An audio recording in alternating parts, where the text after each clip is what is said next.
মাঝারি বর্ষণে তলিয়ে গেছে ভোমরা স্থলবন্দরের পার্কিং স্থান। মেশিন দিয়ে কমানো হচ্ছে জমে থাকা পানি।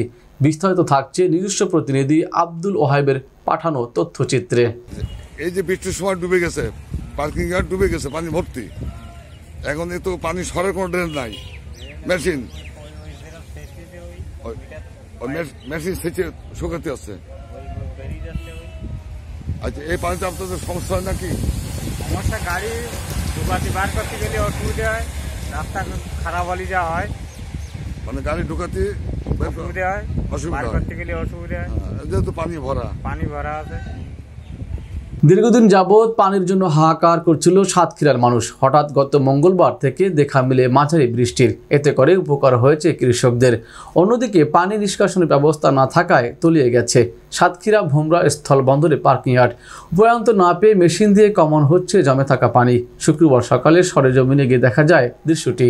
এদিকে গাড়ি চালকেরা জানায়, পানিতে পার্কিংটি ডুবে থাকায় গাড়ি প্রবেশ ও বাহির করতে অনেকটা ঝুঁকিপূর্ণ হয়। তাই পানি নিষ্কাশনের ব্যবস্থা করাটা অতি জরুরি বলে জানান তারা।